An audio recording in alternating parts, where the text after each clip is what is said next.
Hello students, आज हम molecular orbital theory का 12th वीडियो देखेंगे। इस वीडियो में बोरोन अणु और कार्बन अणु की एमओटी को समझाया गया है। ठीक है, सबसे पहले बात करेंगे बोरोन अणु की।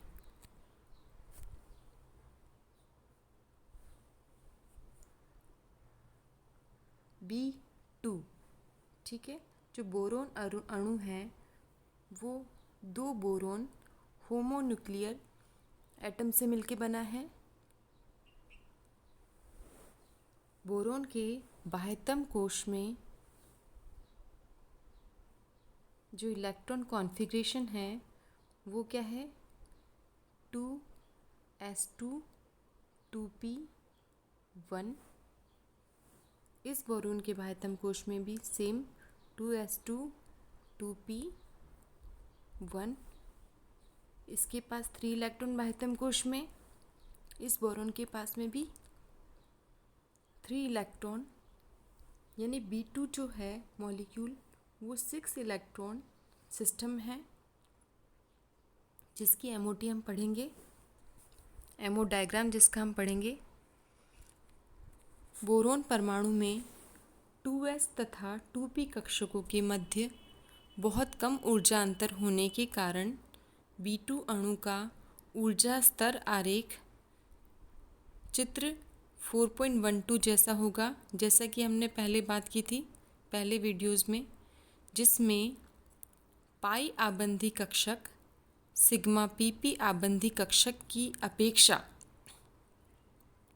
अधिक स्थायी है, जिसके कारण अणु के 6 इलेक्ट्रॉन, 2 इलेक्ट्रॉन 2s में और एक p ऑर्बिटल में, और 2 बोरोन हैं तो टोटल कितने हो गए, 6 इलेक्ट्रॉन कम ऊर्जा के सिग्मा आबंधी व सिग्मा स्टार प्रतिबंधी कक्षकों को पूर्ण रूप से भर देंगे, जबकि पाई आबंधी कक्षकों में हुंड के नियमानुसार एक एक इलेक्ट्रॉन आ पाएगा।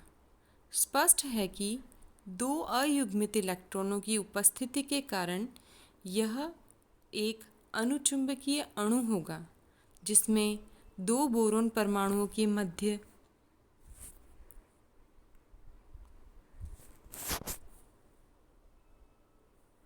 पाई बंध पाया जाता है। अणु की बंध ऊर्जा 293 किलो जूल पर मोल होगी। बॉन्ड एनर्जी कितनी है इसकी, 293 किलो जूल पर मोल, और बॉन्ड लेंथ है 1.59 एंगस्ट्रम। ठीक है, ये हम देख रहे हैं B2 मॉलिक्यूल में 2 इलेक्ट्रॉन s में, 1 इलेक्ट्रॉन p में। सेम यहाँ दूसरा बोरोन एटम 2s में 1 p में, और यहाँ क्या दिखाई गई है, ये sp ओवरलैपिंग। ठीक है,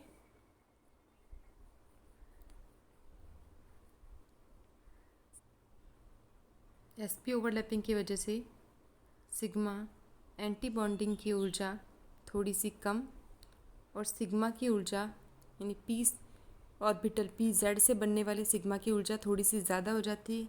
कितनी, पाई से भी ज़्यादा हो जाती है। अब यहाँ पर हमारे पास में 2 s के और 1 p का 3 इलेक्ट्रॉन, यहाँ पर भी कितने हो गए, 3 इलेक्ट्रॉन टोटल हो गए हमारे पास में 6 इलेक्ट्रॉन सिस्टम। अब 6 इलेक्ट्रॉन को हमको भरना है एमओ में, तो 1 2 3 4 5 और 1 6 पाई ऑर्बिटल में हम देखेंगे तो यहाँ पर कितना हो गया। यदि हम बॉन्ड ऑर्डर की बात करें, बंध क्रम की, तो bonding electron minus anti bonding electron divided by 2।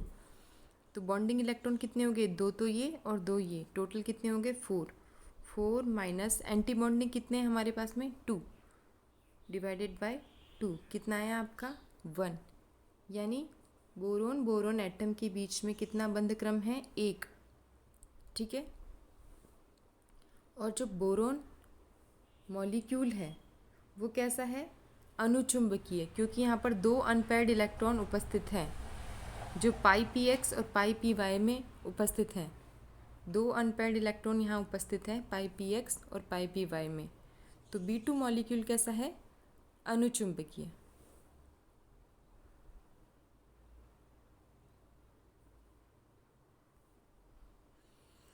Next C2 molecule. C2 molecule की अगर बात की जाए तो C2 मॉलिक्यूल में कार्बन के बाह्यतम कोश में जो इलेक्ट्रॉनिक कॉन्फ़िगरेशन है कार्बन का वो होता है 2s2 2p2। ठीक है, यानी 4 इलेक्ट्रॉन, एक कार्बन के पास में 4, दूसरे कार्बन के पास में 4, टोटल कितना इलेक्ट्रॉन सिस्टम में? 8 इलेक्ट्रॉन सिस्टम है। अब 8 इलेक्ट्रॉन्स को हमको किस में भरना है? एमओ के अंदर भरना है। तो हम देखेंगे डायग्राम तो सेम वही बनेगा, क्योंकि यहाँ पर भी क्या पाई जाएगी? sp overlapping. B2 में भी क्या है? sp overlapping. बेरिलियम में भी sp और लिथियम में भी sp ओवरलैपिंग होगी। तो डायग्राम सब जगह आपको यही बनाने हैं। यहाँ हम देख रहे हैं 8 इलेक्ट्रॉन सिस्टम की वजह से फर्स्ट इलेक्ट्रॉन 1 2 3 4 5 6 7 8। ठीक है। अब यदि C2 मॉलिक्यूल की बंध क्रम की बात की जाए, बॉन्ड ऑर्डर की, तो बॉन्डिंग इलेक्ट्रॉन कितने हो गए? 2 तो ये और 4 ये, टोटल कितने हो गए? 6 माइनस ये 2 क्या है? Anti bonding. 2 डिवाइडेड बाय 2 कितना आया? 2। यानी कार्बन कार्बन के बीच में कितना बॉन्ड है? डबल बॉन्ड है। और C2 मॉलिक्यूल कैसा है? प्रकृति में अनुचुंबकीय है या प्रतिचुंबकीय? तो हम देख रहे हैं यहाँ पर कोई भी अयुग्मित इलेक्ट्रॉन उपस्थित नहीं है। तो C2 मॉलिक्यूल कैसा है? प्रतिचुंबकीय।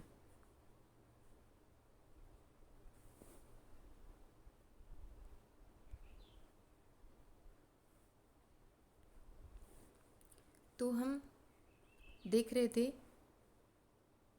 MOT के 12 वीडियो में हमने B2 मॉलिक्यूल की MO देखा, और B2 लिथियम से लेकर लिथियम, बेरिलियम, बोरोन, कार्बन और नाइट्रोजन, जब भी आप इन एटम्स की मॉलिक्यूल की बात करेंगे, इन एटम के मॉलिक्यूल्स की बात करेंगे और इनके MO की बात करेंगे, तो सब में क्या होगी?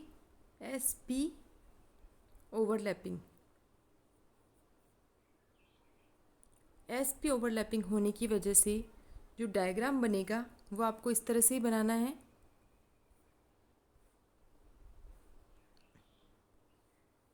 जैसा कि इसमें बनाया है, इसमें बनाया है।